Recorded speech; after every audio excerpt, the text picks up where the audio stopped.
ಎಲ್ಲರಿಗೂ ನಮಸ್ಕಾರ. ಪೃಥ್ವಿ ಭಕ್ತಿ ಚಾನಲ್ಗೆ ಆತ್ಮೀಯವಾದ ಸ್ವಾಗತ.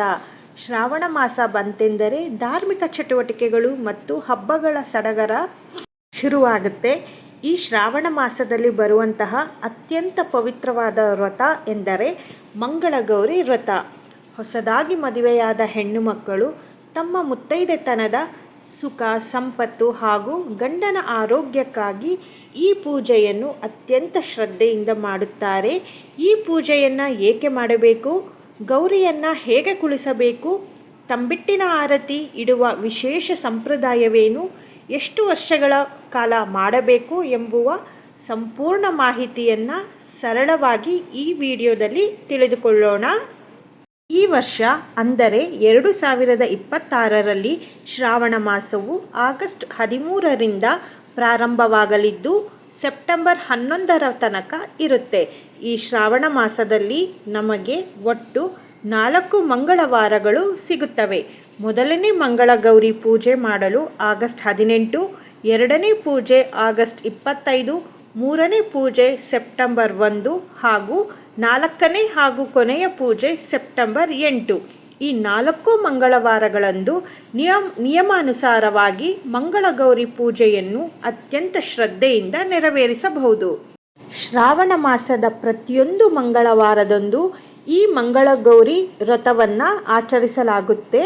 ನವವಧುಗಳು ಮದುವೆಯಾದ ನಂತರ ಸತತವಾಗಿ ಒಟ್ಟು 5 ವರ್ಷಗಳ ಕಾಲ ಈ ವ್ರತವನ್ನು ಮಾಡುವುದು ಕಡ್ಡಾಯವಾಗಿದೆ. ಇಲ್ಲಿ ಮುಖ್ಯವಾಗಿ ನೆನಪಿಡಬೇಕಾದ ವಿಷಯವೆಂದರೆ ಯಾವುದೇ ಕಾರಣಕ್ಕೂ 5 ವರ್ಷಗಳ ಈ ವ್ರತವನ್ನು ಪೂರ್ಣಗೊಳಿಸಲೇಬೇಕಾಗುತ್ತೆ. ಒಂದು ವೇಳೆ ಮಧ್ಯದಲ್ಲಿ ಏನಾದರೂ ತೊಂದರೆ ಆದರೆ, ಉದಾಹರಣೆಗೆ ಮುಟ್ಟು, ಅನಾರೋಗ್ಯ, ಪ್ರಯಾಣದಂತಹ ತೊಂದರೆಗಳು ಅಥವಾ ಗರ್ಭಿಣಿ ಏನಾದರೂ ಆದಾಗ ಆ ವರ್ಷ ಪೂಜೆ ಮಾಡಲು ಸಾಧ್ಯವಾಗದಿದ್ದರೆ ಭಯಪಡುವ ಅಗತ್ಯವಿಲ್ಲ. ಮುಂದಿನ ಶ್ರಾವಣ ಮಾಸದಲ್ಲಿ ಇದನ್ನು ಮುಂದುವರಿಸಿ ಒಟ್ಟು 5 ವರ್ಷಗಳ ಪೂಜೆಯ ಲೆಕ್ಕವನ್ನು ಪೂರ್ಣಗೊಳಿಸಬಹುದು. ಕಳಶ ರೂಪದಲ್ಲಿ ಮಂಗಳಗೌರಿ ಪ್ರತಿಷ್ಠಾಪನೆ ಹೇಗೆ ಮಾಡುವುದು? ಮಂಗಳಗೌರಿ ಪೂಜೆಯ ವಿಶೇಷತೆ ಎಂದರೆ ಗೌರಿಯನ್ನು ಕಳಶದ ರೂಪದಲ್ಲಿ ಕೂರಿಸುವುದು. ನಾವು ವರಮಹಾಲಕ್ಷ್ಮಿ ಪೂಜೆಯಲ್ಲಿ ಲಕ್ಷ್ಮೀ ದೇವಿಯನ್ನು ಹೇಗೆ ಕಳಶದ ಮೇಲೆ ಕೂರಿಸಿ ಶೃಂಗಾರ ಮಾಡುತ್ತೇವೆಯೋ ಅದೇ ರೀತಿಯಲ್ಲಿ ಮಂಗಳಗೌರಿ ದೇವಿಯನ್ನು ಕಳಶ ರೂಪದಲ್ಲಿಯೇ ಪ್ರತಿಷ್ಠಾಪಿಸಬೇಕಾಗುತ್ತದೆ. ಸ್ಥಾಪನೆ ವಿಧಾನ: ಪೀಠದ ಮೇಲೆ ಅಕ್ಕಿ ಅಥವಾ ಧಾನ್ಯವನ್ನು ಇಟ್ಟು ಚೊಂಬಿಗೆ ನೀರು, ಅಕ್ಷತೆ, ನಾಣ್ಯ, ವೀಳ್ಯದೆಲೆ ಮತ್ತು ಮಾವಿನ ಎಲೆಗಳನ್ನು ಇಟ್ಟು ಕಳಶ ಸ್ಥಾಪನೆ ಮಾಡಿ ಆ ಕಳಶದ ಮೇಲೆ ಗೌರಿ ದೇವಿಯ ಮುಖವಾಡ ಅಥವಾ ತೆಂಗಿನಕಾಯಿ ಇಟ್ಟು ವಸ್ತ್ರ ಹಾಗೂ ಆಭರಣಗಳಿಂದ ಮಂಗಳಗೌರಿಯನ್ನು ಲಕ್ಷ್ಮಿಯಂತೆ ಅತ್ಯಂತ ಮುದ್ದಾಗಿ ಕೂರಿಸಬೇಕು. ಮಂಗಳಗೌರಿ ಪೂಜೆಯಲ್ಲಿ ಅತ್ಯಂತ ಪ್ರಮುಖವಾದ ಮತ್ತು ವಿಶೇಷವಾದ ಹಂತ ಎಂದರೆ ಅದು ಅಕ್ಕಿ ಹಿಟ್ಟಿನಿಂದ ಮಾಡಿರುವಂತಹ ತಂಬಿಟ್ಟಿನ ದೀಪದಾರತಿ. ತಂಬಿಟ್ಟು ಮಾಡುವುದು ಹೇಗೆ? ಅಕ್ಕಿ ಹಿಟ್ಟು, ಬೆಲ್ಲ ಮತ್ತು ಏಲಕ್ಕಿ ಬಳಸಿ ಹದವಾಗಿ ಸಾಂಪ್ರದಾಯಿಕವಾಗಿ ತಂಬಿಟ್ಟನ್ನು ತಯಾರಿಸಿಕೊಳ್ಳಬೇಕು. ದೀಪವನ್ನು ಹಚ್ಚುವುದು: ಈ ತಂಬಿಟ್ಟಿನಿಂದ ದೀಪದ ಹಣತೆಗಳನ್ನು ಮಾಡಿ ಅದರಲ್ಲಿ ತುಪ್ಪ ಮತ್ತು ಬತ್ತಿಯನ್ನು ಇಟ್ಟು ಆರತಿ ಬೆಳಗಬೇಕು. ಈ ತಂಬಿಟ್ಟಿನ ದೀಪಗಳ ಸಂಖ್ಯೆ 5, 9 ಅಥವಾ 11, ಮುಖ್ಯವಾಗಿ 16 ಮಾಡಬೇಕು. ನಿಮ್ಮ ಮನೆಯ ಸಂಪ್ರದಾಯದಂತೆ ದೀಪಗಳನ್ನು ಹಚ್ಚಬೇಕು.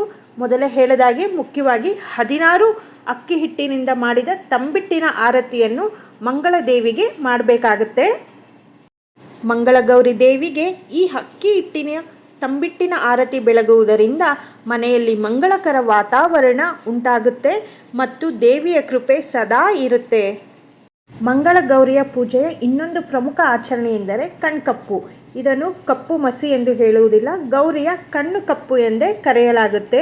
ತಯಾರಿಸುವ ವಿಧಾನ: ಒಂದು ಬೆಳ್ಳಿಯ ಅಥವಾ ತಾಮ್ರ ಅಥವಾ ಸ್ಟೀಲಿಂದಾದರೂ ನಡೆಯುತ್ತೆ. ಸ್ವಲ್ಪ ತುಪ್ಪ ಅಥವಾ ಎಣ್ಣೆಯನ್ನು ಹಚ್ಚಿ ಉರಿಯುತ್ತಿರುವ ಕರ್ಪೂರದ ಅಥವಾ ದ್ವೀಪದ ಜ್ವಾಲೆಯ ಮುಂದೆ ಹಿಡಿದಾಗ ಅದರ ಅಡಿಯಲ್ಲಿ ಶುದ್ಧವಾದ ಕಪ್ಪು ಮಸಿ ಶೇಖರಣೆಯಾಗುತ್ತೆ.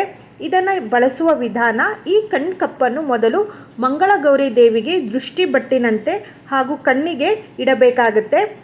ನಂತರ ಪೂಜೆ ಮಾಡುವ ನವವಧು ನಾವು ಸಹ ಈ ಕಪ್ಪನ್ನು ಇಟ್ಟುಕೊಳ್ಳಬೇಕು. ಪ್ರತಿ ವಾರ ಬರುವ ಮುತ್ತೈದೆಯರಿಗೆ ಅದು ಒಬ್ಬರಿರಲಿ, ಇಬ್ಬರಿರಲಿ ಅಥವಾ 5 ಜನರಿರಲಿ, ಅರಿಶಿನ ಕುಂಕುಮ ನೀಡುವ ಜೊತೆಯಲ್ಲಿ ದೇವಿಯ ಪ್ರಸಾದ ರೀತಿಯಲ್ಲಿ ಕಣ್ಕಪ್ಪನ್ನು ಅವರಿಗೂ ಸಹ ಇಡಬೇಕು. ಇದು ದೇವಿಯ ಆಶೀರ್ವಾದದ ಸಂಕೇತವಾಗಿರುತ್ತದೆ. ಇನ್ನು ಈ ಪೂಜೆಗೆ ಬೇಕಾಗುವ ಮಂತ್ರಗಳು, ಕತೆ ಮತ್ತು ವಿವರವಾದ ಪೂಜಾ ವಿಧಿವಿಧಾನಗಳಿಗಾಗಿ ಗಂದಿಗೆ ಅಂಗಡಿಗಳಲ್ಲಿ ಅಥವಾ ಮಾರುಕಟ್ಟೆಯಲ್ಲಿ ಮಂಗಳಗೌರಿ ವ್ರತ ಕಥಾ ಪುಸ್ತಕ ಸಿಗುತ್ತೆ. ಈ ಪುಸ್ತಕವನ್ನು ತಂದು ಅದರಂತೆಯೇ ಪೂಜೆಯನ್ನು ನೆರವೇರಿಸಬೇಕಾಗುತ್ತೆ. ಬೆಳಗ್ಗೆ ಬೇಗ ಎದ್ದು ಅಭ್ಯಂಜನ ಸ್ನಾನ ಮಾಡಿ ಮಡಿ ಉಟ್ಟು ಪೂಜಾ ಮಂಟಪವನ್ನು ಅಲಂಕರಿಸಿ ಪ್ರಥಮವಾಗಿ ವಿಘ್ನ ವಿನಾರಕ ಗಣಪತಿಯನ್ನು ಪೂಜಿಸಿ ನಂತರ ಕಳಶ ರೂಪದಲ್ಲಿರುವ ಮಂಗಳಗೌರಿಗೆ ಧೂಪ, ದೀಪ, ಅರಿಶಿಣ, ಕುಂಕುಮ ಮತ್ತು ಹೂಗಳಿಂದ ಅರ್ಚನೆ ಮಾಡಿ ಮಂಗಳಗೌರಿ ವ್ರತ ಪುಸ್ತಕದಲ್ಲಿರುವ ಅಷ್ಟೋತ್ತರಗಳನ್ನು ಪಠಿಸಿ ವ್ರತದ ಕಥೆಯನ್ನು ಶ್ರದ್ಧೆಯಿಂದ ಆಲಿಸಿ ಸಿದ್ಧಪಡಿಸಿದ ತಂಬಿಟ್ಟಿನ ದೀಪಗಳಿಂದ ಗೌರಿಗೆ ಮಂಗಳಾರತಿಯನ್ನು ಮಾಡಿ ಕಣ್ಣು ಕಪ್ಪನ್ನು ಹಚ್ಚಿ ಸಿಹಿ ನೈವೇದ್ಯವನ್ನು ಅರ್ಪಿಸಬೇಕಾಗುತ್ತದೆ. 5 ವರ್ಷಗಳ ಪೂಜೆ ಪೂರ್ಣಗೊಂಡ ನಂತರ ಕೊನೆಯ 5ನೇ ವರ್ಷದಲ್ಲಿ ವ್ರತದ ಉದ್ಯಾಪನೆಯನ್ನು ಮಾಡಲಾಗುತ್ತೆ. ಬಾಗಿನ ನೀಡೋದ್ರ ಮೂಲಕ ಜೋಡಿ ಮೊರಕ್ಕೆ ಅರಿಶಿಣ ಕುಂಕುಮ ಹಚ್ಚಿ ಅದರಲ್ಲಿ ಅಕ್ಕಿ, ವಿವಿಧ ಪ್ರಕಾರದ ಬೇಳೆಗಳು, ಬೆಲ್ಲ, ಅರಿಶಿಣ ಕೊಂಬು, ಮಂಗಳ ದ್ರವ್ಯಗಳು, ಬ್ಲೌಸ್ ಪೀಸ್, ಕನ್ನಡಿ, ಹಣ್ಣು, ತಾಂಬೂಲ, ಸಿಹಿ ಪದಾರ್ಥಗಳನ್ನು ಇಟ್ಟು ಗೌರಿಗೆ ಅರ್ಪಿಸಬೇಕು. ಪೂಜೆಯ ನಂತರ ಈ ಬಾಗಿಣವನ್ನು ತಾಯಿ, ಅತ್ತೆ ಅಥವಾ ಮುತ್ತೈದೆಯರಿಗೆ ನೀಡಿ ಅವರ ಆಶೀರ್ವಾದವನ್ನು ಪಡೆಯಬೇಕು. ಸಾಧ್ಯವಾದಷ್ಟು 5 ಬಾಗಿಣವನ್ನು ರೆಡಿ ಮಾಡ್ಕೋಬೇಕಾಗತ್ತೆ.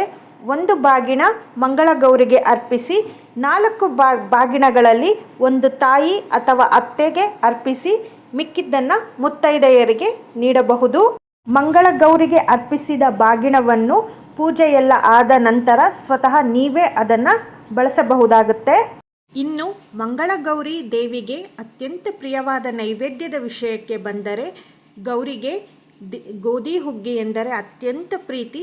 ಸಣ್ಣಗೆ ಕುಟ್ಟಿದ ಗೋಧಿ ನುಚ್ಚು, ಬೆಲ್ಲ ಬಳಸಿ ಮಾಡಿದ ಹುಗ್ಗಿಯನ್ನು ನೈವೇದ್ಯವಾಗಿ ಅರ್ಪಿಸಬಹುದು.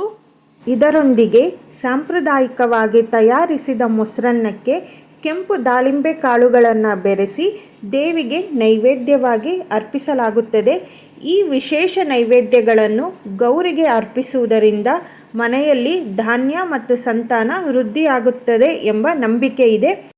ಈ ರೀತಿಯಾಗಿ ಸಂಪೂರ್ಣ ಶ್ರದ್ಧೆ ಮತ್ತು ಭಕ್ತಿಯಿಂದ ಮಂಗಳ ಗೌರಿ ಪೂಜೆಯನ್ನು ಮಾಡುವುದರಿಂದ ಮನೆಯಲ್ಲಿ ಸದಾ ಸೌಭಾಗ್ಯ, ಶಾಂತಿ ಮತ್ತು ನೆಮ್ಮದಿ ನೆಲೆಸುತ್ತದೆ.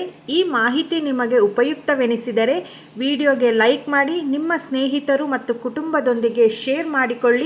ಪೃಥ್ವಿ ಭಕ್ತಿ ಚಾನಲ್ನ ಸಬ್ಸ್ಕ್ರೈಬ್ ಮಾಡಿಕೊಂಡು ಸಪೋರ್ಟ್ ಮಾಡಿ. ಒಳ್ಳೆಯದನ್ನು ಯೋಚಿಸೋಣ, ಒಳ್ಳೆಯದನ್ನೇ ಮಾಡೋಣ. ಎಲ್ಲರಿಗೂ ಆ ದೇವರ ಆಶೀರ್ವಾದವಿರಲಿ. ಧನ್ಯವಾದಗಳು.